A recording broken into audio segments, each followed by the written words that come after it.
Dans les 10-15 ans qui viennent, il va y avoir la plus grosse transmission de patrimoine générationnel de l'histoire de l'humanité. On parle de pas loin de 60 000 milliards d'actifs immobiliers, actions et autres qui vont être légués d'une génération à d'autres générations. Quand tu dézoomes sur la situation, chaque période de baisse est un moyen, est une possibilité d'acheter des actions moins chères. Quand tu regardes des graphiques, tu sais, sur 150 ans, tu vois des guerres, tu vois des crises géopolitiques, tu vois le Covid, tu vois plein de choses. Et pourtant, la bourse est toujours de plus en plus haute. Aujourd'hui, c'est quoi un peu ta stratégie d'investissement en termes de répartition par classe d'actifs? Et est-ce que toi, aujourd'hui, tu superformes le marché sur ces dernières années?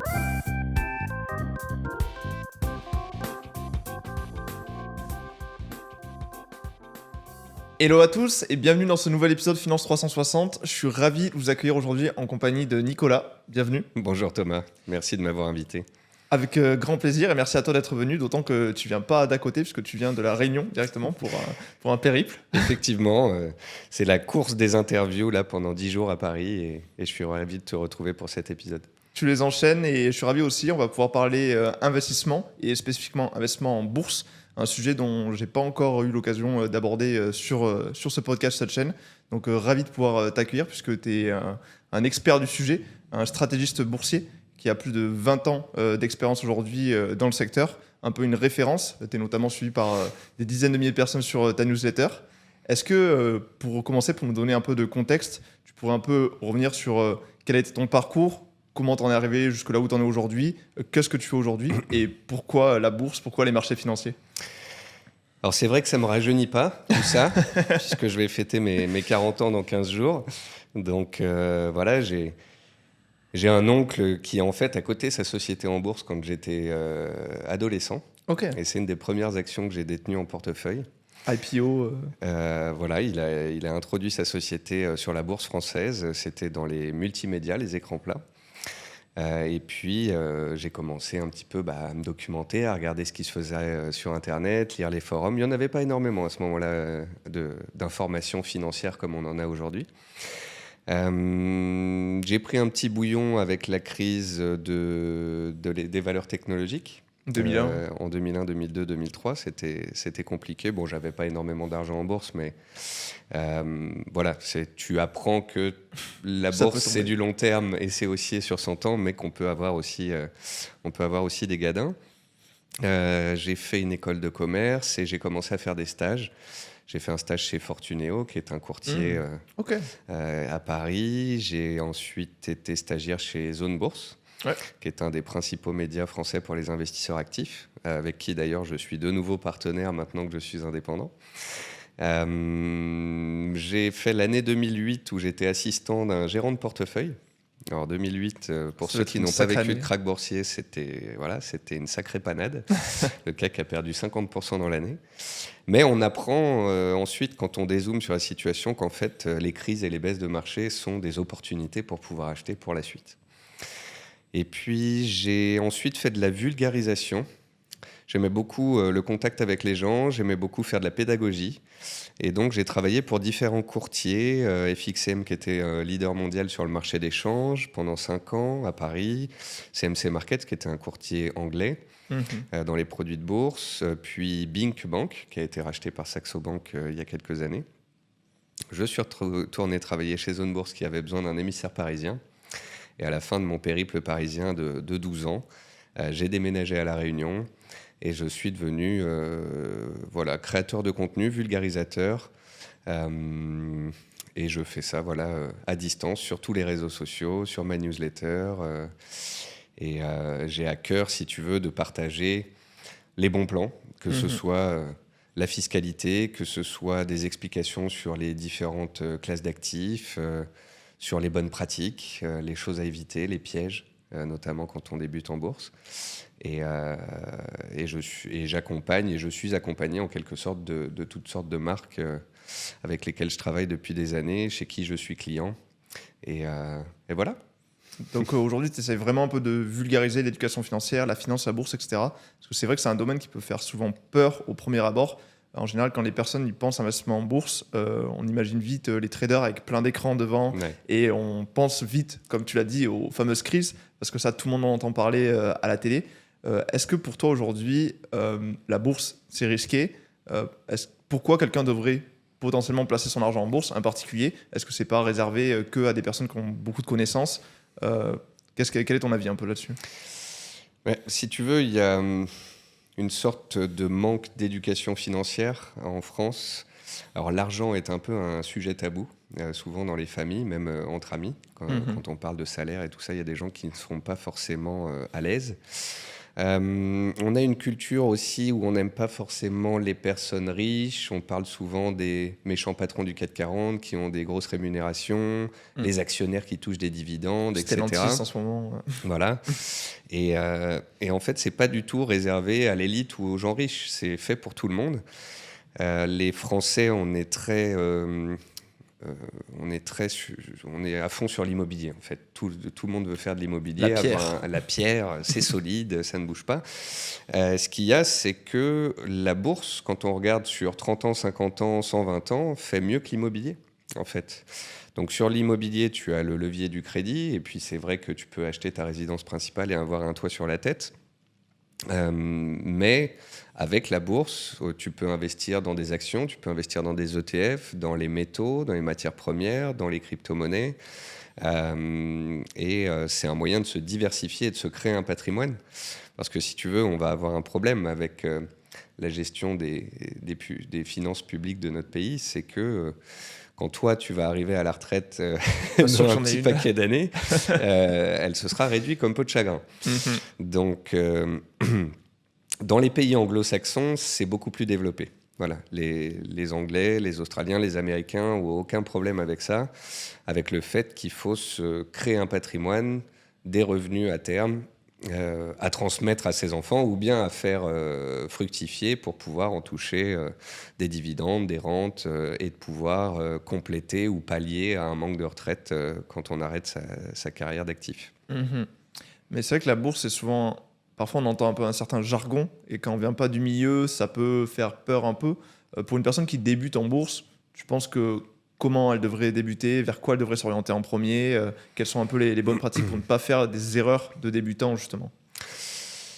Alors, c'est un vaste sujet, débuter en bourse, mais déjà, vous avez une chance. Je dis vous, parce que je parle aux plus jeunes aujourd'hui. Moi, quand j'ai commencé, si tu veux, il y avait quelques ressources sur Internet, mais il n'y en avait pas énormément. Aujourd'hui, il y a des podcasts comme le tien et d'autres.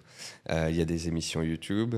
Il y a plein d'informations qui sont données sur TikTok, sur Instagram, sur Twitter. Alors, il faut bien évidemment faire le tri. Il faut éviter de suivre les influenceurs à Dubaï, de faire du copy trading et des choses comme ça.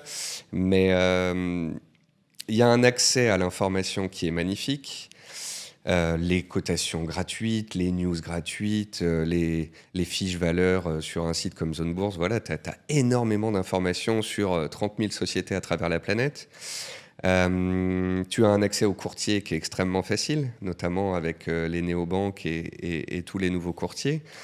Les frais de bourse sont réduits c'est absolument génial. Moi, à l'époque, il y avait des frais pour ouvrir un compte, pour la tenue de compte, pour l'envoi de ton rapport mensuel papier. Tu payais 1% à l'entrée et à la sortie à chaque fois que tu faisais une transaction. Les plateformes étaient complètement désuètes. Donc aujourd'hui, on a tout. Donc, partant du principe qu'on veut se créer un patrimoine et qu'on veut investir sur les décennies à venir, ça ne coûte pas grand-chose de prendre 6 mois, 1 an pour prendre son temps, lire des bouquins, lire ce qu'on trouve sur Internet. Et je dirais qu'il faut éviter de suivre aveuglément une personne ou 2 personnes. Il faut regarder tout ce qui se fait. Et il faut faire une sorte d'introspection. C'est ce que font rarement les gens. En fait, d'abord, il faut se poser les bonnes questions. Qui suis-je comme type d'investisseur ? Est-ce que je suis averse au risque, bon père de famille, auquel cas je vais sur des actifs qui sont moins volatiles? Est-ce que je n'ai aucun problème avec la volatilité? Je suis jeune, j'ai 25 ans, je sors de mes études et puis j'ai mis quelques centaines ou quelques milliers d'euros, je vais faire des crypto-monnaies parce que je veux vibrer. Donc voilà, il faut se poser ces questions-là. Et puis, se poser aussi la question des enveloppes. Souvent, les gens passent à côté de ce sujet-là, en fait. beaucoup de gens vont vers le compte titre pour pouvoir mettre un peu de tout. Aujourd'hui, un compte titre, tu peux mettre des ETF, des actions américaines, des métaux comme l'or, l'argent, des crypto-monnaies. Mais tu as aussi le PEA qui permet d'acheter des actions. Et une fois que tu gardes ton PEA plus de 5 ans, voilà, tu vas payer beaucoup moins d'impôts sur tes plus-values. Tu peux aussi ouvrir une assurance vie qui va te permettre de faire un nantissement, par exemple, quand tu fais un achat immobilier.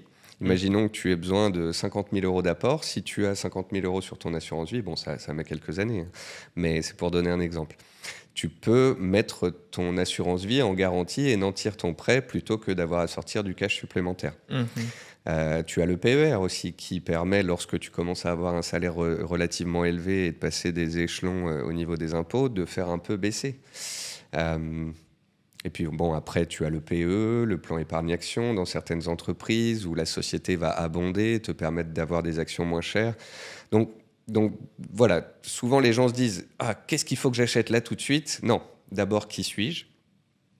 Quelles sont les enveloppes que je vais ouvrir pour acheter tous ces types d'actifs ? Parce que par exemple, on ne peut pas mettre de métaux dans un PEA. Tu ne peux pas non plus trader certaines actions en assurance vie. Voilà. Tu vas avoir des obligations en assurance vie, tu vas avoir des actions dynamiques en compte titre, voilà. Et tu vas comme ça remplir des petites cases. Tu vas choisir de mettre 20, 50, 100 euros. C'est ça qui est bien aussi, c'est qu'aujourd'hui, tu peux ouvrir des comptes avec des sommes très faibles et tu peux mettre en place des achats mensuels programmés, ce qu'on appelle le dollar cost averaging. Et tu vas, en fait, un peu comme un abonnement téléphonique, tu vas être prélevé sur ton compte et puis ça va aller remplir les différentes cases.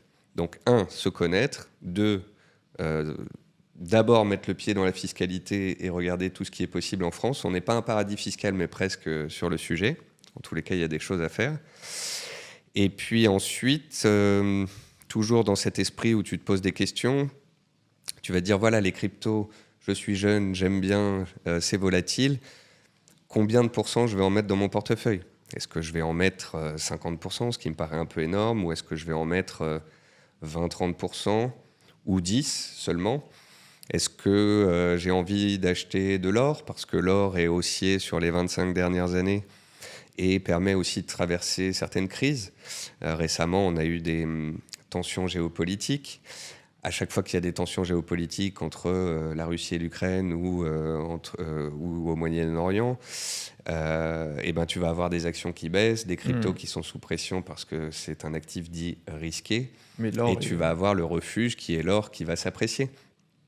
J'avais d'ailleurs fait une newsletter sur le sujet qui s'appelait « Risqué plus risqué égale moins risqué » parce que si sur 20 ans, tu as pris du CAC 40 et de l'or, il y a des périodes où les actions montent et où ton or baisse un petit peu, et puis il y en a d'autres où il y a des phases de baisse sur les indices et où l'or remonte, et du coup, ça va lisser ta performance dans le temps.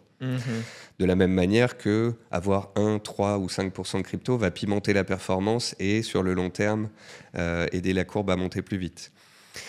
Donc, c'est un vaste sujet. Il faut se poser des questions sur soi-même, regarder les enveloppes, utiliser les bons outils. Ne pas aller ouvrir un compte crypto à l'étranger sans KYC, c'est-à-dire toutes les informations que tu dois remplir en pensant qu'on va éviter la case des impôts. Et puis voilà, il y a des faillites, il y a des courtiers qui partent avec l'argent. Donc aller chez des courtiers régulés. Quand on fait de la crypto, aller chez des courtiers validés par l'AMF. Sur le site de l'AMF, tu as toute une liste. Voilà, moi je travaille avec Trade Republic qui permet d'avoir des frais extrêmement faibles, d'avoir un programme de dollar cost averaging gratuit qui te rémunère sur le cash sur ton compte. Donc d'avoir des bons outils. Voilà, ta zone bourse où tu vas avoir toutes les informations, les graphiques, les cotations, etc. Donc les bons produits, les bonnes enveloppes, les bons outils, et ensuite, voilà, on va peut-être aller vers les stratégies de valeurs de croissance de valeurs américaines, ou on va aller vers des valeurs à dividendes parce qu'on se dit que comme ça, on va toucher de l'argent régulièrement. Et on va mettre le pied tout simplement dans les marchés de cette manière-là. Je dirais que tu commences à 20 ans ou 25 ans. Voilà, les 4-5 premières années, tu vas découvrir cet univers et puis tu vas plus ou moins remplir certaines poches. Par exemple, le PEA, tu ne peux pas sortir d'argent dessus parce que ça va casser la poche. Si tu as plus besoin d'argent à court terme, tu peux te dire que tu vas mettre plus sur ton compte titre. Mais bon, rappelons qu'on ne met en bourse que l'argent dont on n'a pas besoin. Sur le court terme. Il ne faut pas avoir à vendre des actions en pleine crise parce qu'on veut se payer une nouvelle voiture ou un voyage. Voilà. Donc ça aussi, c'est très important à garder en tête. Il faut apprendre à se faire un budget perso, à regarder son salaire, ses dépenses, peut-être à moins boire de café à $15 chez Starbucks, et à se dire qu'on va mettre 30, 50, 70 € tous les mois pour commencer à investir. On voit souvent beaucoup de gens qui ont un iPhone 12 en main ou 15 qui coûte 1000 balles et qui disent non, je ne peux pas investir, j'ai pas l'argent ou c'est dangereux.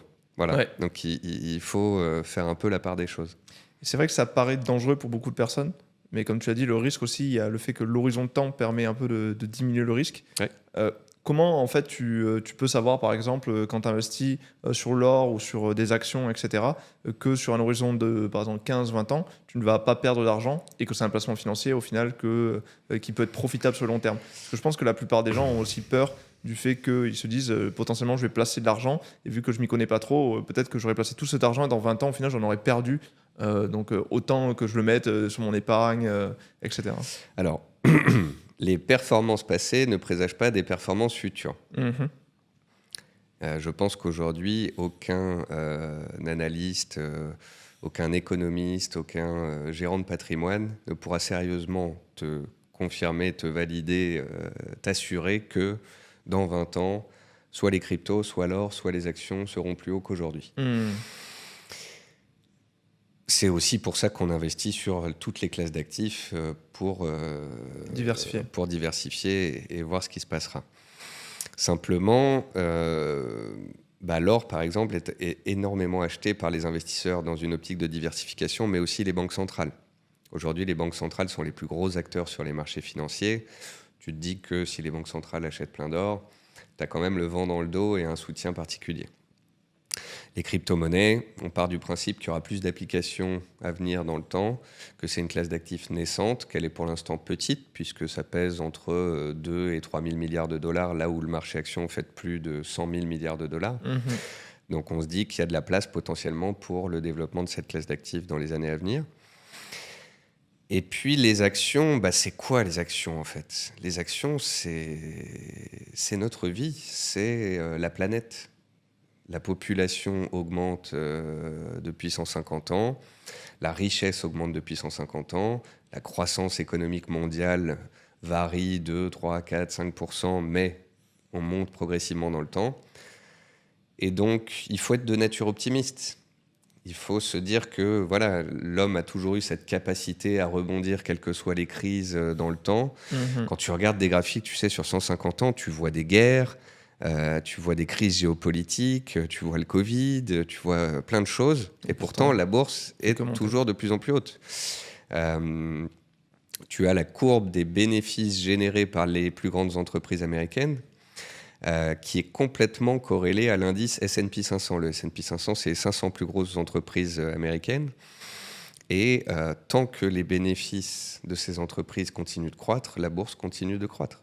Donc tant qu'on est dans un monde avec une population qui augmente, avec des niveaux de richesse qui augmentent, avec des pays qui se développent, avec donc du business qui s'ouvre pour les géants de ce monde, les grandes sociétés cotées, eh bien on peut partir du principe que la bourse sera plus haute dans les 10 ans, 20 ans à venir. Parce qu'en fait, tant qu'il y aura de la croissance économique, de la création de valeur, il y aura de la croissance des actions. Et puis, quand tu fais des ETF, qui sont des paniers d'actions, tu vas acheter des indices. Le CAC 40 pour les 40 plus grosses entreprises françaises, le DAX 30 pour les allemandes, le S&P 500 dont on vient de parler pour les américaines. Et il y a un système d'auto-nettoyage. C'est-à-dire que plusieurs fois par an, fonction des indices, tu as les mauvais élèves qui sortent de l'indice et des bons élèves qui rentrent dans l'indice. Du coup, le CAC 40, c'est toujours à l'instant T les 40 plus grosses valorisations, les 40 meilleures entreprises en bourse à détenir. Par exemple, le CAC 40 d'il y a 20 ans n'est pas du tout celui d'aujourd'hui. De même pour le S&P 500, si tu regardes avec les valeurs technologiques. Et donc, en achetant un panier d'actions, un ETF, il y a cette capacité d'auto-nettoyage de l'ETF qui fait que tu détiens toujours les plus grosses entreprises, toujours les plus bénéficiaires. Et quand tu regardes les performances des indices sur, encore une fois, 30 ans, 50 ans, 100 ans, c'est du positif. Sur la bourse américaine, on est sur les 30 dernières années à 9,5% de performance moyenne. Effectivement, il y a des moments où on fait moins 25. En 2022, le Nasdaq, les valeurs technologiques, perd plus de 30%. Mais quand tu dézoomes sur la situation, en fait, des 20-30 dernières années et même plus, chaque période de baisse est un moyen, est une possibilité d'acheter des actions moins chères. Il y a des mouvements un peu de foule, si tu veux, sur les marchés, de panique, de crise. Les actions baissent, parfois c'est totalement psychologique. Parfois c'est dû au taux d'intérêt, parfois c'est dû à une crise bancaire, à des survalorisations d'entreprises. Mais ces périodes de crise, de baisse, en fait, sont des opportunités de rentrée. D'ailleurs, je pense que ceux qui font des crypto-monnaies ont pu le voir de leurs propres yeux, puisque les cycles sont plus courts sur les crypto-monnaies. Tu as des cycles de 4 ans qui sont parfaitement respectés depuis les 12 dernières années. Le Bitcoin, par exemple, a déjà perdu entre 83 et 86% à 3 reprises dans son histoire. Ce qui est énorme. C'est énorme. Et puis, il avait perdu 86% entre 2021 et début 2023. Et il est reparti ensuite et il a de nouveau été multiplié par près de 5. Donc, alors, nous amène aussi au sujet du market timing. Ah bah oui, mais si on voit qu'il y a des cycles, est-ce qu'on peut acheter en bas et puis vendre en haut et essayer de faire mieux ? Alors, il faut savoir que les gérants de portefeuille, qui sont quand même des gens qui font beaucoup de recherches et qui essayent de surperformer le marché, il y a une étude qui est sortie récemment, l'étude Spiva, sur les 25 dernières années, me semble-t-il, 95% des gérants font moins bien que l'indice. Parce que, en fait, en bourse, le mieux est l'ennemi du bien. À vouloir battre les indices, à vouloir faire des sélections, à être meilleur, on gesticule, on a des frais de transaction, on ne fait pas forcément les bons choix et souvent on fait moins bien. Donc je pense que pour, on va dire, 90% des gens qui ont un boulot, qui ne sont pas forcément très intéressés par la bourse, mais qui ont compris qu'il fallait se créer un patrimoine, qu'il fallait pallier au manque des retraites, qu'il y avait une inflation qui venait rogner leur liquidité quand elles sont sur des comptes courants en attente. Il y a plus de 700 milliards en France sur des comptes courants qui ne sont pas investis. C'est incroyable. Donc, alors certes, quand on est averse au risque, au début, on remplit un livret A, puis après un LDDS. Mais une fois qu'on passe ces caps-là, la bourse devient le moyen d'essayer d'aller chercher 4, 5, 6, 7% en moyenne par an. Encore une fois, voilà. Il y a des années à moins 20, moins 30, et puis ensuite, il y a des années aussi à plus 20, plus 30. Tu as mentionné les ETF, tu as mentionné aussi une statistique intéressante que 95% des personnes qui essaient de superformer le marché n'y arrivent pas. Parce qu'on distingue donc 2 grands camps dans l'investissement en bourse. D'un côté, ce qu'on appelle la gestion passive. Ouais. Donc, les personnes, ils se disent « Ok, le l'ETF S&P 500, depuis 30 ans, comme tu dis, il a fait plus 9,5% par an en moyenne. Donc, 95% des personnes n'arrivent pas à faire mieux que cet ETF S&P 500. Pourquoi j'irais essayer de chercher de trouver les meilleures actions alors que je peux tout simplement acheter un ETF qui réplique cet indice ?» Et de l'autre côté, tu as les investisseurs actifs qui essayent justement de trouver les entreprises qui peuvent superformer encore ces 9,5% pour faire encore mieux. Pourquoi aujourd'hui, tu penses que ça peut être encore pertinent pour certaines personnes de faire la gestion active ? Est-ce que tout le monde ne devrait pas faire de la gestion passive si au final, il y a plus de chances d'arriver à des bonnes performances, c'est moins risqué ? Quel est en fait les pour de la gestion active aujourd'hui ?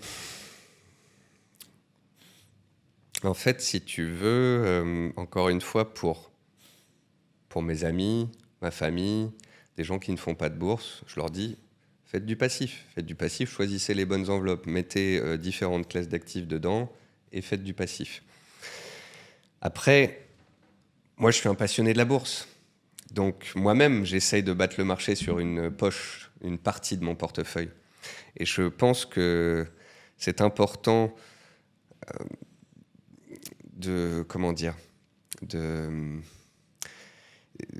Alors, les femmes ont moins besoin de ça, dans le sens où les femmes investissent plus sur le long terme et ne gigotent pas en bourse et ont d'ailleurs des meilleures performances que les hommes. Les hommes, ils ont besoin de vibrer. Voilà. Psychologiquement. Les hommes ont besoin de vibrer en bourse. Ils ont besoin de passer des ordres, ils ont besoin de parler avec leurs copains. Hey, t'as vu, j'ai acheté la dernière action qui a gagné 20% rapidement. Ça devient vite une passion qui peut être dévorante. C'est-à-dire, pour certains, ça devient un jeu, malheureusement. Comme des jeux d'argent. On dit souvent jouer en bourse, mais on ne joue pas en bourse, on investit en bourse. Il y a ceux pour qui c'est maladif, il y a ceux pour qui c'est une passion. Donc de la même façon qu'ils paieraient un abonnement pour aller jouer au tennis ou au golf, ils perdent un peu d'argent en bourse, mais ça les stimule psychologiquement. Parce que ça permet de suivre toutes les économies à travers le monde, la géopolitique, les cours des matières premières, et de comprendre vraiment le monde qui nous entoure dans sa globalité. Donc c'est extrêmement intéressant. Ce qu'il y a, c'est qu'après, on s'intéresse au court terme, on s'intéresse à l'effet de levier, on s'intéresse à dénicher les bonnes valeurs. Je trouve ça bien, moi, de le faire sur une petite partie du portefeuille. Voilà. Je connais bien évidemment des gens qui surperforment les marchés, mais c'est devenu quasiment leur métier. Et ils peuvent faire 20, 25, 30% pour les meilleurs d'entre eux sur les 10-15 dernières années. Mais ça leur demande énormément de temps. Et si on regarde les Warren Buffett, Peter Lynch, etc., ils y sont bien arrivés aussi. Il y en a qui ont réussi, des grands gérants de fonds stars. Après, c'est Warren Buffett aussi qui disait que pour, encore une fois, 90% de la population, il vaut mieux acheter un ETF S&P 500 et ne rien faire d'autre. Donc, assouvir cette envie de creuser le sujet, de passer des ordres, d'être un peu plus dynamique, pourquoi pas ? Simplement, il faut le faire sur une partie de son portefeuille qui peut être de 10%, de 20%, de 30%, mais je pense pas beaucoup plus. Voilà. Donc, pour ne pas s'y perdre, pour ne pas perdre de temps. Et puis surtout, si tu arrives à faire mieux que l'indice, imaginons que tu arrives à battre le S&P 500 et que tu fais 11% par an. Tu vas gagner 1,5% de mieux que la performance moyenne de l'indice sur les 30 dernières années. Mais combien de temps auras-tu passé devant tes écrans à lire des choses, à passer des ordres pour générer ce 1,5% de performance supplémentaire ? Et ensuite, quelle est la taille de ton portefeuille ? Imaginons que tu aies un portefeuille de 100 000 euros. Tu as donc fait une performance de 11%, tu as gagné 11 000 euros. Tu fais 1 500 euros de gains supplémentaires par rapport à ce que t'aurait donné l'indice. Divise ces 1 500 euros par le nombre d'heures que tu y as passé et tu verras que pour beaucoup de gens, moins que le SMIC, ils sont moins payés que s'ils allaient servir du McDonald's. Voilà. Donc, c'est un sujet qui titille pas mal les investisseurs quand on leur parle. Souvent, c'est « Ah oui, je sais, mais ça me passionne, j'aime bien. » Voilà. Faut que ça passionne, faut qu'il y ait des bons coups, des mauvais coups, faut qu'il y ait une poche dédiée à ça. Et puis, de temps en temps, il faut faire un peu de recul sur les 3 ans, 5 ans, 10 ans qui viennent de passer et se demander si le temps qu'on y aura passé aura valu le coup. Donc au final, il y a plusieurs approches en investissement. Donc là, on a parlé gestion passive, donc pure ETF, gestion active. Et en fait, si on va encore plus dans le actif, après, on a tout ce qui est trading. Ouais. Donc, essayer de faire vraiment des ajustements réguliers. Ouais. Donc, comme tu disais, acheter au plus bas et vendre au plus haut. Qu'est-ce que tu penses du trading ? Est-ce que c'est quelque chose aussi que certaines personnes devraient s'y essayer ? Ou est-ce que de nos jours, le trading, c'est plus du tout profitable pour la plupart des personnes ? Il vaut mieux faire de l'investissement long terme et pas s'en soucier Les quelques traders, on peut les appeler comme ça, disons que c'est plutôt des gérants de moyen terme, qui ne font pas sur 20 ans, mais qui font sur quelques semaines ou quelques mois que je connais, sont des gens qui font ça sur quelques semaines, quelques mois, pas quelques jours ou quelques heures. Okay. Le nombre de personnes que je connais qui font du trading sur quelques heures ou 2-3 jours, qui gagnent de l'argent régulièrement en bourse, se compte sur les doigts de ma main droite. Ok. Ça fait 20 ans que je fais de la bourse et je connais pas mal de monde. J'ai travaillé notamment chez des courtiers en bourse sur le marché d'échange, donc les monnaies, et sur les indices et matières premières sur les produits effets de levier, les CFD. Le régulateur de la publicité a obligé ces marques-là à marquer sur leur publicité quel était le pourcentage de gagnants et de perdants tous les trimestres. Et donc, tu peux parfois lire des publicités. 77% de nos clients ont perdu de l'argent ce trimestre. Mais quand tu mets bout à bout 77 ou 80% de gens qui perdent sur plusieurs trimestres, en fait, tu arrives à un chiffre de pratiquement 98 ou 99% des gens qui font du trading en France perdent de l'argent. Et un peu partout, perdent de l'argent. Plus on va utiliser des produits volatiles, plus on va risquer sa performance. Plus on va utiliser de l'effet de levier. Alors ça, c'était une étude très intéressante. C'était les caractéristiques des traders à succès. C'était FXM à l'époque qui avait fait ça en 2015. Ils avaient analysé plus de 10 millions de trades. Ok, donc un gros échantillon. Okay. Et plus tu mettais des sommes petites sur ton compte pour faire des paris spéculatifs avec de l'effet de levier, plus tu perdais facilement ton argent. À partir du moment où tu mets une somme qui, si tu la perds, te fait mal au portefeuille, là, tu vas faire beaucoup plus attention. Donc, il faut mettre peut-être un peu plus d'argent que pas assez. Il ne faut pas utiliser d'effet de levier. En fait, c'est proportionnel. Plus tu mets d'effet de levier dans ton portefeuille, plus il y a de perdants. L'effet de levier étant, tu as 100 €, tu investis 200. C'est ça. Et il y a même des plateformes sur les cryptos qui te permettent d'acheter jusqu'à 100 fois la somme que tu as en portefeuille. Donc, tu as 1 000 € en portefeuille, tu peux acheter 100 000 € d'un actif. Et finir en été. Il suffit que la crypto perde 1% pour que, vu que tu es 100 000 € de position, tu perdes 1 000 €. 1 000 €, c'est ce que tu as sur ton compte, donc ça coupe tout et ton compte est à zéro. On appelle ça cramer un compte. Alors, je l'ai fait, bien évidemment. Je pense que beaucoup d'analystes boursiers, de stratégistes, d'éducateurs ont cramé des comptes. Mais si je peux, via certains témoignages vidéo comme celle-ci, expliquer à des jeunes que ce serait cool qu'ils n'aient pas besoin de mettre la main sur une plaque chaude pour comprendre qu'elle est chaude et que ça va les brûler parce que je l'ai fait et que ça ne marche pas, ce serait pas mal. Alors c'est aussi pour ça qu'au début, on commence soit avec des comptes virtuels, soit avec des petits comptes. Comme ça, si on fait des erreurs, elles coûtent pas trop cher. Voilà. Mais globalement, plus le temps est passé, plus j'ai fait de l'éducation et de la vulgarisation, même si j'insistais énormément sur la psychologie, même si j'insistais énormément sur la gestion du risque, le money management. Pourquoi, quand tu fais du trading, du court terme, il faut ne pas mettre d'effet de levier, mettre des stops de protection, gérer la taille de ses positions, ne pas être sur trop d'actifs à la fois, etc. Tu as beau répéter ces règles-là 100 fois, il y a des gens qui vont toujours passer outre. Et le trading, il y a des gens dont c'est le métier. C'est un peu comme être pilote de F1, si tu veux. Il y a une poignée d'élus, mais tout le monde ne peut pas piloter une F1. Ou être chirurgien, dans le sens où il faut respecter une checklist, un peu comme un pilote d'avion ou un chirurgien. Le trader, pour pouvoir réussir des trades dans le temps et être vraiment gagnant, il va devoir respecter à chaque fois les 20 points de sa checklist. S'il bafoue un point, le marché va tout de suite lui mettre une claque et lui rappeler qu'il ne fallait pas passer à côté de celui-là. Donc je pense que pour, encore une fois, énormément d'investisseurs, la majorité, il faut faire de l'investissement long terme sur la plupart des classes d'actifs et avoir une poche un peu plus dynamique où on va faire du court terme sur des thèses d'investissement, mais sur quelques semaines, quelques mois. Et pas quelques jours ou quelques heures. Encore une fois, plus tu diminues le temps d'investissement, plus tu vas avoir de perdants. Voilà. Et pour cette partie active du coup de ton portefeuille, comment en fait toi tu suis ces entreprises? Qu'est-ce qui fait que tu achètes une entreprise à un instant T et que tu veux la revendre à un autre instant?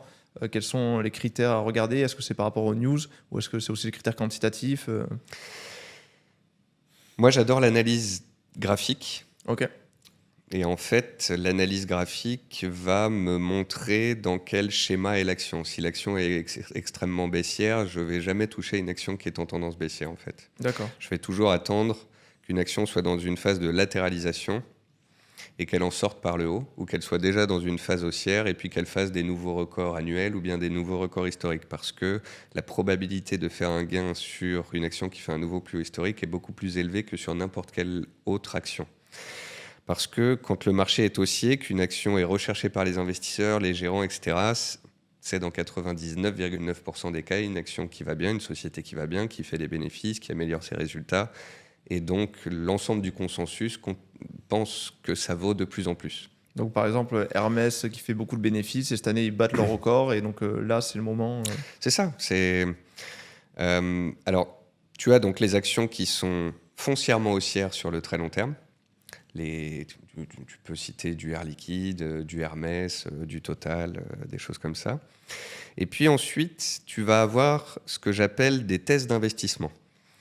Une thèse d'investissement, ça va être de profiter parfois d'une crise qui s'est faite en backstage. C'est-à-dire que tu as le marché qui monte, mais tu as une crise qui s'est faite pendant ce temps-là, soit sur un pays, comme la Chine ces 3 dernières années, soit sur un secteur. La Chine, par exemple, a vu sa bourse baisser de 2021 à début 2024. Et début 2024, les autorités chinoises ont dit stop. On interdit les ventes, on interdit les notes d'analystes négatives. Alors, ils ne font pas ça à moitié, en général, les Chinois. Quand ils font un truc. On force les fonds d'investissement à acheter, l'État soutient directement sa bourse, et donc la bourse a arrêté de baisser, elle s'est mise à se relever. Quand tu suis comme ça la Chine et que tu te dis que c'est un pays qui a 5% de croissance, que c'est une économie intéressante et que tu as envie d'en mettre un peu dans ton portefeuille, tu suis cette thèse d'investissement et tu vas attendre un paroxysme du pessimisme des investisseurs. Et quand le marché est au tapis, quand tout le monde est pessimiste et puis que d'un coup il y a un changement d'état d'esprit qui se met en place, là tu vas pouvoir rentrer 3%, 5%, 10% d'un indice ou d'un ETF chinois dans ton portefeuille pour jouer cette thèse d'investissement. Parfois sur quelques semaines, imaginons que ça gagne 25% très rapidement et tu te dis bon bah j'ai fait ce pari, cette analyse, cette thèse d'investissement, je prends mes gains. Parfois sur plusieurs trimestres et puis parfois plusieurs années, parce qu'à un moment donné, tu vas rentrer sur une classe d'actifs, un secteur ou un pays, et puis en fait, il va continuer de monter et de reprendre sa courbe de très long terme, et tu peux le garder comme ça parfois pendant 10 ans. Un autre exemple, c'est par exemple les valeurs technologiques ou les cryptos en 2022 qui ont eu des corrections extrêmement fortes et qui sont donc revenus à des prix attractifs. Une thèse d'investissement que je suis beaucoup en ce moment, c'est les énergies renouvelables. On a eu en fait une bulle spéculative sur les sociétés qui sont dans les énergies renouvelables, notamment le solaire, aux États-Unis, mais aussi en Europe. 2020-21, les actions s'envolent, puis ensuite la bulle s'est dégonflée, notamment parce que les banques centrales remontaient les taux d'intérêt. C'était des sociétés qui étaient très endettées et qui allaient donc payer plus cher leurs dettes.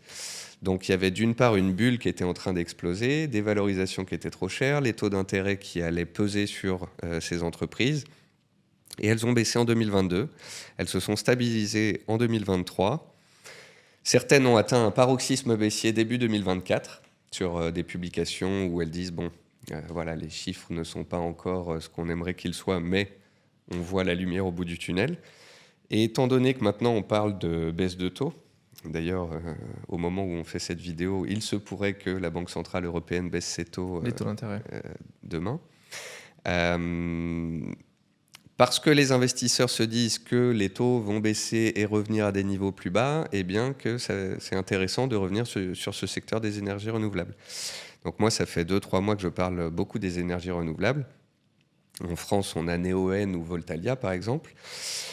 Et ça se voit que c'est une thèse qui intéresse, puisqu'il y a eu une OPA qui a été proposée par une société australienne ou canadienne, je ne me souviens plus, sur Neoen la semaine dernière.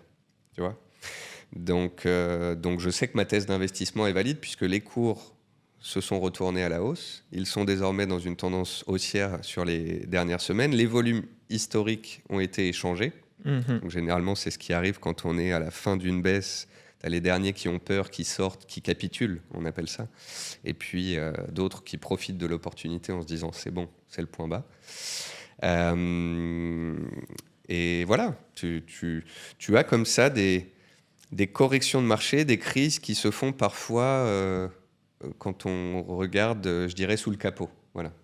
La voiture est lancée sur les marchés et les indices depuis la crise de 2008. Mais tu as, comme ça, régulièrement, des crises qui se font sur certains pans du marché. Et moi, je vais faire un peu de l'analyse des fondamentaux, l'analyse de l'actualité, l'analyse des prix et des volumes échangés. Et quand je sens qu'on a atteint vraiment un pic de pessimisme, eh bien, je commence graduellement à rentrer sur une classe d'actifs ou un secteur. Super intéressant. Et du coup, quand on entend tout ça, concrètement, tu as parlé de pas mal de types d'actifs différents. Aujourd'hui, c'est quoi un peu ta stratégie d'investissement en termes de répartition par classe d'actifs ? Et est-ce que toi, aujourd'hui, tu superformes le marché sur ces dernières années ? Certaines années oui, certaines années non. Ok. Tu vois, 2022 par exemple, j'avais pas mal allégé mon portefeuille avant la guerre en Ukraine. J'ai eu beaucoup de chance. Et j'avais pris une grosse position sur l'or. Ok. Parce que j'avais vu les marchés monter en 2020-21. Tu vois, en 2021, les marchés sont montés tout droit. J'ai sous-performé le marché parce que j'étais pas complètement investi et j'étais pas forcément sur les dossiers qui ont le plus performé. Après, en 2022, j'ai surperformé le marché parce que mes liquidités n'ont pas souffert de la baisse et mon or a protégé mon portefeuille. Ok. Voilà. Donc, il y a des périodes de sous- et de surperformance. Après, moi, j'ai tendance à faire ce que je dis, dire ce que je fais. Je suis assez transparent. Je montre aussi ce que, par exemple, ma femme fait sur son programme d'achat programmé. J'ai un peu de tout. J'ai principalement des actions et des ETF. Et après, je vais avoir une poche crypto qui va faire autour de 10%, une poche métaux qui va faire entre 10 et 20%. Et puis après, je suis quelqu'un qui travaille dans la bourse, qui est curieux, qui a pas mal d'amis qui ont monté des sociétés, etc. Donc j'ai participé à 3 ou 4 opérations de private equity, donc des sociétés non cotées dans lesquelles j'ai pris des participations ces dernières années. Encore une fois, certaines, ça se casse la figure, ça vaut 0. D'autres où ça a très bien fonctionné. Mais tu vois, par exemple, sur le private equity, j'y ai passé énormément de temps, beaucoup de rendez-vous. J'ai pris des parts dans 4 sociétés. Il y en a 2 où ça n'a pas marché, une où ça a très bien marché et où ça a payé les pertes des autres, et l'autre qui est toujours en cours où j'espère aussi faire un gain.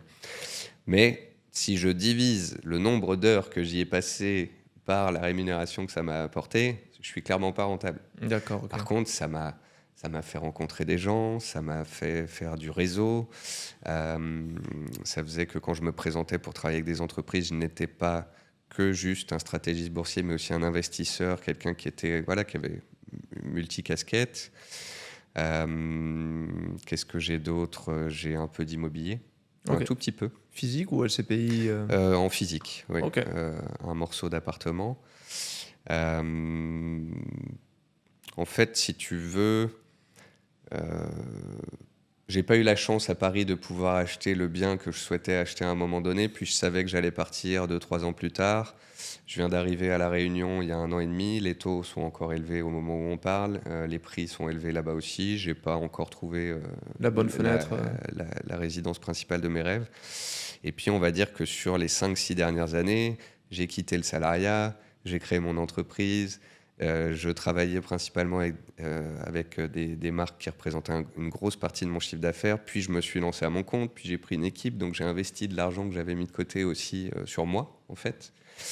Et c'est ça, l'investissement, si tu veux, doit aussi épouser les phases de ta vie. Il y a des moments où tu auras moins d'argent à mettre dans tes investissements. Il y en a d'autres où tu en auras beaucoup plus et où il faudra y aller très nettement. Moi, ces dernières années, j'ai sorti de l'argent de mes investissements pour les investir sur ma société et mon projet, pour qu'ensuite ça me rapporte plus d'argent, pour que je puisse en remettre dans mes investissements. Voilà. Mais grosso modo, tu vois, je travaille avec Trade Republic. J'ai un compte chez Trade Republic. Ma femme a un compte chez Trade Republic. Je travaille avec des gérants de patrimoine. Ma femme est gérée par ces gérants de patrimoine. Là, je suis en train de signer avec un revendeur d'or physique. Je vais être client de ce revendeur d'or. Des louis d'or, ça ? Non, des lingotins ou des onces d'or. Ok. Les louis d'or, on va dire, ça fait partie de la classe des pièces de collection. Donc, tu vas chez des revendeurs ou tu vas dans des ventes aux enchères. Là, je vais acheter des onces d'or ou des lingotins d'or ou d'argent. Sur l'or spécifiquement, il y en a beaucoup qui vont te dire j'ai l'impression que tu es quand même pas mal exposé aux métaux. Ouais. Et il y en a beaucoup qui disent oui, mais les actions, ça crée de la valeur, ça crée de la croissance, les entreprises. Donc c'est logique que ça continue de grimper sur le long terme. Alors que l'or, il n'y a pas de création de valeur. Pourquoi, toi, tu penses que l'or, ça doit occuper une part aussi importante dans ton portefeuille ? Pourquoi cette conviction du coup sur l'or et les métaux ? Sur les métaux précieux en particulier. Alors parce que l'argent, il y a des utilisations dans le secteur industriel. L'or un petit peu, le cuivre beaucoup plus, par exemple pour l'électrification, avec tout ce qui est intelligence artificielle, etc. On va avoir des consommations de cuivre absolument énormes. C'est haussier sur les 25 dernières années. Si tu prends le S&P 500 sans les dividendes, on est à la même performance entre le S&P 500 et l'or. J'aime bien le côté physique, d'avoir des onces d'or ou des petits lingotins en or ou en argent.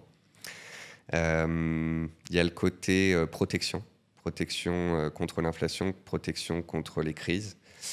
Il y a le côté transmission, parce que si tu as des pièces de collection, des onces d'or, tu vas pouvoir les revendre en payant très peu d'impôts dessus. Si tu les gardes pendant très longtemps, tu vas payer autour de 11%. Tu vas pouvoir les transmettre à tes enfants ou à tes petits-enfants. Donc ça remplit des cases que ne remplissent pas des actions. Voilà. Tout baisse, la géopolitique ça va pas bien, les actions vont baisser, mon or va monter. Je veux faire un cadeau à mon filleul ou à mon enfant plus tard, je peux lui transmettre une pièce d'or. Puis il y a ce côté physique d'avoir quelque chose dans la main qui est aussi plaisant. Donc je considère que... Et puis encore une fois, les banques centrales. Toutes les banques centrales de la planète en ce moment achètent de l'or.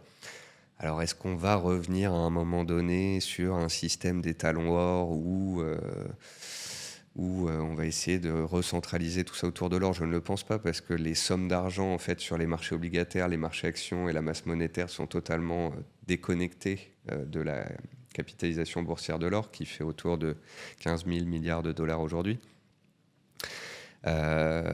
Mais je sais que je ne sais pas si l'or ou les cryptos ou les actions seront plus chères dans 10 ans, mais je sais que j'aime bien en avoir pour toutes les raisons que je viens de te citer. Et du coup, actions, or, crypto, tu as mentionné les obligations, pas d'obligations J'en ai eu dans une assurance vie à un moment donné. L'assurance vie, j'aimais un petit bémol, parce que j'étais déjà sur les marchés il y a 10-15 ans quand on a eu la crise de la dette en Europe. À cette période-là, il y a eu le défaut de Chypre. Chypre s'était retrouvé en faillite. Et l'État a ponctionné 10% des comptes de type assurance vie et comptes bancaires au-dessus de 100 000 euros. Alors, je crois que c'était tous les comptes bancaires, pour pouvoir renflouer les caisses du pays et ne pas faire faillite. À Chypre ? À Chypre. Ok. Dans les années qui ont suivi, il y a des lois qui ont été votées pour permettre cela dans les pays européens. Et me semble-t-il, de mémoire, en 2017, la loi Sapin 2 permet à la France de bloquer les assurances vie en cas de crise. Je pense qu'il y aurait une sacrée révolution, ça devait arriver quand même. Oui, mais tu regardes sur le papier, la France, on a 3 000 milliards de dettes. Ouais. On a 3 000 milliards d'assurances vie. Alors, je ne dis pas qu'ils vont prendre toutes les assurances vie pour remplir la dette et être à zéro. On a trouvé la solution. Mais on sait déjà qu'il y a cette solution, et que si à un moment donné, on dépasse certains seuils et qu'on a des problèmes avec notre dette, avec notre notation, comme c'est en train d'arriver, avec les taux d'intérêt que l'on paye, etc., il n'est pas inconcevable que le gouvernement français un jour dise on va vous prendre 2, 3, 5% des assurances vie pour pouvoir renflouer les caisses. Et depuis en fait, que cette loi a été votée, alors moi je la connais parce qu'en fait c'était un des volets d'une loi qui légiférait sur les produits de bourse, et parce que je suivais beaucoup ce qui se passait à ce moment-là, j'ai vu que, sans en parler dans la presse, ils avaient voté que l'assurance vie pouvait être bloquée une fois 6 mois, puis une deuxième fois 6 mois, voire ponctionnée. Et on entend ces dernières semaines certains membres du gouvernement dire peut-être qu'il faudrait ponctionner certaines rentes. Alors qu'est-ce qu'une rente ? Est-ce que c'est le PEA, le compte titre ? Est-ce que c'est les assurances vie ? On ne sait pas.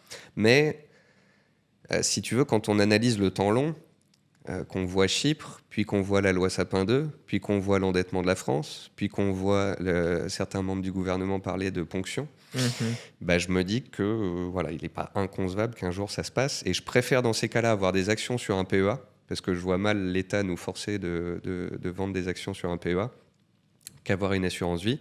Ou bien il y a une solution pour ceux qui creusent et qui, au bout d'un certain temps, ont beaucoup d'argent, c'est l'assurance vie de droit luxembourgeois. Souvent, il faut 200 ou 250 000 euros pour pouvoir le faire. Et l'assurance vie de droit luxembourgeois, c'est l'État luxembourgeois, donc ne peut pas la bloquer, ne peut pas la ponctionner. S'il y a un problème avec l'émetteur de l'assurance vie ou la banque détentrice de l'assurance vie ou autre, tu es garanti par l'État luxembourgeois. Voilà. Donc je préfère avoir un compte titre, je préfère avoir un PEA, avoir du métal physique ou des cryptos sur une plateforme, qu'aujourd'hui avoir trop d'argent en assurance vie. Ma femme en a une, moi j'en ai plus. Ok. Tu sembles assez pessimiste sur l'avenir de la France par rapport à la dette. Tu penses aujourd'hui que, si on fait juste une petite passe sur l'économie, que la dette française est un réel problème quand on voit d'autres pays comme le Japon, etc., qui sont beaucoup plus endettés? Est-ce que ce qui compte au final, c'est pas comment utiliser cette dette? Et est-ce que aujourd'hui, c'est un réel problème, tu penses? Alors, c'est vrai que les États-Unis sont endettés à fond. Leur dette augmente de 1000 milliards tous les 100 jours, je crois. Ce qui est pas mal. C'est complètement déconnant. La Chine est surendettée, le Japon aussi, l'Europe aussi. Donc voilà, à partir du moment où tout le monde est endetté et tout le monde voit son niveau de dette augmenter, on se dit que c'est pas un problème puisque c'est le cas chez tout le monde. Le problème de la France et de l'Europe, c'est que quand tu regardes les chiffres depuis le Covid ou depuis la crise de 2008, les États-Unis à chaque fois sortent des crises et repartent avec une croissance très forte et nous avec une croissance très molle. On est une population européenne vieillissante, on est une économie vieillissante, on vend beaucoup de nos savoir-faire et de nos belles sociétés à l'étranger. Voilà, on a des États qui ne savent pas forcément bien gérer les finances publiques. Malgré le fait qu'on soit un des pays les plus taxés au monde, eh bien, tu vois le délabrement du système scolaire, du système hospitalier, de la police. On est toujours en train de dire qu'il n'y a pas assez d'argent dans les caisses, que le déficit n'est pas respecté, etc. Moi, mon avis là-dessus, si tu veux, c'est que si la France était une société, ça ferait longtemps que les actionnaires auraient viré le conseil d'administration. Oui. Ça, c'est sûr, là, du coup. Alors, il ne faut pas gérer un pays comme une société. Bien sûr. Moi, je suis pour les cotisations sociales, pour le fait d'aider les classes sociales basses, pour la méritocratie, pour donner un système juste et égalitaire à tout le monde. Je suis pour les impôts. Et je suis très content, plus je gagne d'argent, de payer des impôts. Peut-être que ces impôts sont un petit peu trop élevés. Peut-être qu'on pourrait les baisser un petit peu. Négocier un peu. Mais surtout, peut-être qu'on pourrait mieux les utiliser. Alors, surtout ça. J'ai pas de... Je me doute que le métier de politique doit être extrêmement difficile et que c'est des gens qui sont conseillés et qui font de leur mieux et qui doivent aussi jongler avec les événements internationaux inattendus. Mais vu ce qui s'est passé ces 10-15 dernières années et ce qui se passe à l'heure actuelle, je crains qu'on ait des difficultés sur la notation, sur la dette, sur le respect des budgets. Et je crains qu'un jour, on ait besoin de taper dans les caisses. Ouais. Ok, d'accord. Voilà. Donc, il y a une crainte. Malgré tout, tu vois, je suis parti à La Réunion parce qu'il y fait très bon vivre et qu'on voulait un peu changer d'air et prendre le soleil. Mais j'adore la France. Je pense qu'il ne faut pas faire du French bashing. On est une très belle économie, un beau pays. Simplement, faut qu'on le maintienne, quoi. Il faut qu'on travaille à cela, à continuer de redorer un peu notre blason et trouver des moyens d'être... tu sais, on dit souvent les Américains développent, les Chinois copient, les Européens régulent. Voilà. Il faut qu'à un moment donné, on essaye d'avancer, de prendre le lead sur, je sais pas moi, des nouvelles technologies, peut-être pas l'intelligence artificielle puisqu'on est largué. Déjà en retard. Mais voilà, les énergies renouvelables, si tu veux, dont on parlait tout à l'heure, c'est un bon exemple. On avait des belles sociétés qui commençaient à se développer, on les soutenait, puis l'État a retiré ses soutiens et a laissé les Chinois rentrer sur le marché et casser les prix. Et toutes les sociétés ont fermé. Donc, il y a un moment donné, voilà, faut qu'on ait des politiques long terme, à 10-20 ans, et que l'Europe se dise, voilà, dans 20 ans, on va là-bas, on met l'argent pour, on développe et on devient des leaders dans tel ou tel secteur. Ok, plus la vision long terme que court terme. Comme pour l'investissement. C'est toujours ce qui prône au final. Oui. On a vu du coup plusieurs des classes d'actifs que tu détiens, actions, on a vu donc ETF, métaux précieux. Tu as aussi beaucoup mentionné crypto-monnaie. Ouais. Je pense que c'est un point qui peut être très intéressant à aborder. C'est un monde qui est quand même assez mystérieux pour beaucoup, qui suscite beaucoup d'interrogations. On entend ça crache, d'autres qui deviennent multimillionnaires avec les crypto-monnaies, d'autres qui disent que c'est trop risqué. Qu'est-ce que tu penses des crypto-monnaies? Pourquoi avoir une partie, donc quand même, tu m'as dit autour de 10% de ton portefeuille en crypto-monnaie? Quelle est ta conviction un peu dans le secteur? Qu'est-ce que tu penses globalement comme petit investissement? Alors les crypto-monnaies, c'est un sujet sensible. Est-ce que dans le monde de demain, on va pouvoir payer beaucoup plus facilement, rémunérer par exemple son influenceur préféré sur Twitter en payant en Dogecoin parce que Elon Musk l'aura rendu possible? Ou est-ce que les États vont légiférer et essayer de tuer le poussin dans l'œuf? Ce qui me paraît aujourd'hui de plus en plus compliqué. En fait, si tu veux, si on revient un petit peu sur les dernières années, au début, c'était les pirates du web. C'était des gens anticonformistes qui achetaient des crypto-monnaies. Ensuite, on a eu des vagues d'adoption avec des particuliers à travers la planète. Ensuite, on a eu des entreprises qui ont acheté des crypto-monnaies, notamment Tesla ou encore MicroStrategy. Puis, on a eu, après les entreprises, des États, comme le Salvador. Puis, on a eu des sociétés de gestion, des banques et des ETF qui se sont créés dessus. ETF Bitcoin de BlackRock. Et aujourd'hui, on a Donald Trump qui nous dit que s'il passe président, il fera en sorte que le monde des crypto-monnaies puisse se développer aux États-Unis et qu'il reste leader et qu'ils prennent la place qu'ils ont déjà dessus par rapport à la Chine notamment, qui à un moment donné avait énormément de fermes de minage de Bitcoin en son sein. Peut-être aussi un coup politique pour suivre l'opinion. Très certainement, très certainement. Parce que je ne sais pas ce qui va se passer sur cette classe d'actifs, je ne peux pas en avoir plus de 10%. Tu me dirais que d'ici quelques années, toutes les banques centrales vont créer des monnaies numériques, qu'elles vont les rendre non transformables en crypto et inversement, que les banques vont empêcher de récupérer des cryptos sur des plateformes, ce qui est déjà le cas aujourd'hui. Moi, je connais des gens, des gérants qui ont des clients qui ont eu des centaines de milliers d'euros, voire des millions d'euros en crypto, avec des gros courtiers, avec l'ensemble de leurs relevés et qui n'ont jamais pu mettre ces cryptos sur un compte bancaire. Ils ont dû créer des comptes dans d'autres banques pour pouvoir le faire. Donc, c'est pas si facile que ça. Je suis les cryptos, je suis même actionnaire d'un média crypto qui s'appelle The Big Whale, qui est un média parisien avec une super équipe. Parce que je pense qu'il y a la possibilité que possiblement les cryptos se développent et deviennent bien plus grosses qu'aujourd'hui. Mais en tous les cas, sur cette classe d'actifs, je ne peux pas te dire que j'en suis convaincu, donc je ne peux pas dépasser un certain pourcentage de mon portefeuille dedans.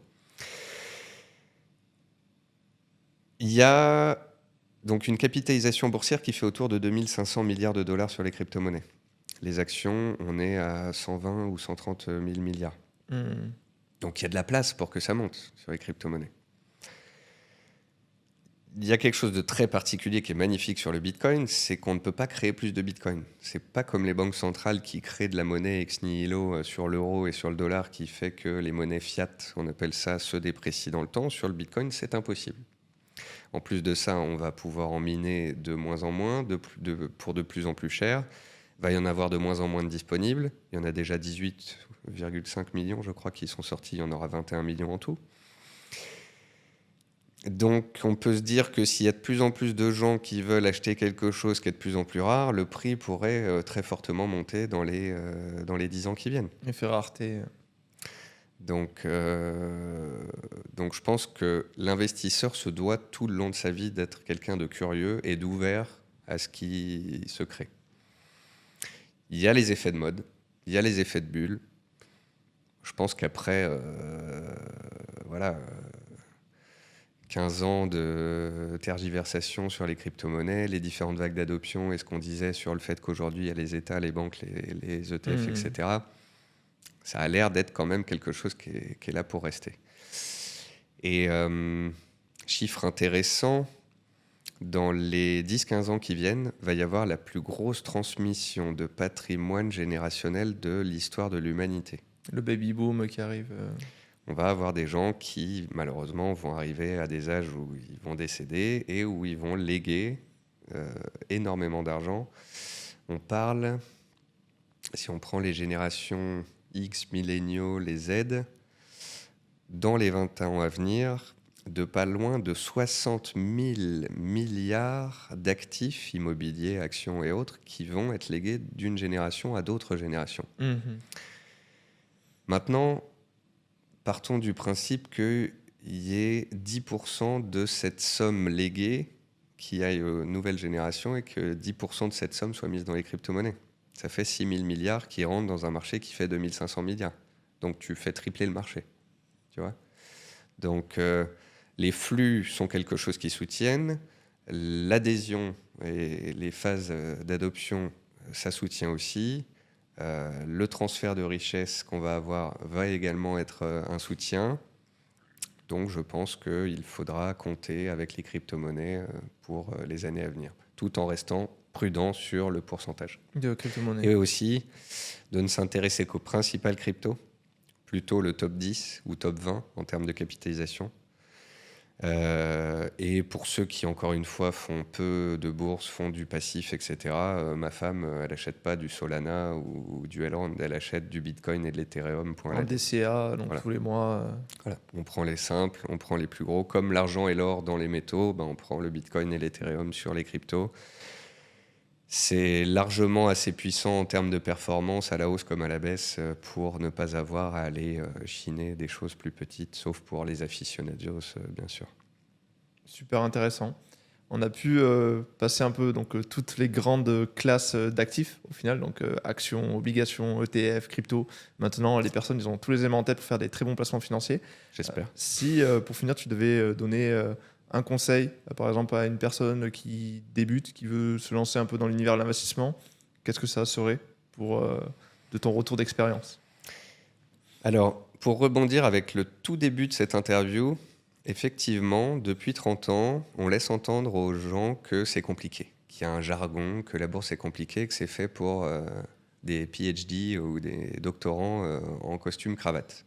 Voilà. Ce n'est pas du tout le cas, et c'était une légende urbaine, et c'est ce qui faisait que les gens ne s'y mettaient pas. Donc je pense que, quel que soit votre âge, quel que soit votre sexe, quelle que soit votre catégorie socio-professionnelle, la bourse peut faire partie de votre création de patrimoine pour les années à venir. Et il y a une phrase que j'aime bien dire, c'est il n'y a pas d'âge pour commencer. Le meilleur jour pour planter un arbre, c'était il y a 20 ans. Le second meilleur jour, c'est aujourd'hui. Et n'hésitez pas, en fait, à acheter de tout le temps, toute votre vie. Voilà. Et il y a des classes d'actifs qui performeront, d'autres moins, etc. Mais c'est pas grave, ça fait partie de la vie de l'investisseur. Mais débutez tôt et achetez de tout le temps, avec, comme on l'a dit, les bonnes enveloppes, les bons outils, les bons courtiers. Et si on fait tout ça, en théorie, ça va bien se passer. Super, merci beaucoup. S'il y a des personnes qui veulent te suivre, c'est quoi un peu le canal de contact privilégié ? Je suis sur tous les réseaux sociaux, principalement Twitter, où j'ai un compte assez actif. Après, dans le sens où j'y traite des sujets plus profondément, où je fais intervenir des professionnels et où on peut y retrouver pas mal de choses, j'ai ma newsletter. On va sur le site nicolaschéron.fr. C'est gratuit. Il y a pratiquement 34 000 personnes qui reçoivent ma newsletter. Il y a très peu de publicité et j'en envoie 2 par mois. Voilà. Donc ça va être une fois sur l'or, une fois sur les cryptos, une fois sur la fiscalité, etc. Tous les sujets qu'on vient de passer en revue, je vais les passer en revue tout au long de l'année avec souvent des interviews et des retours de professionnels.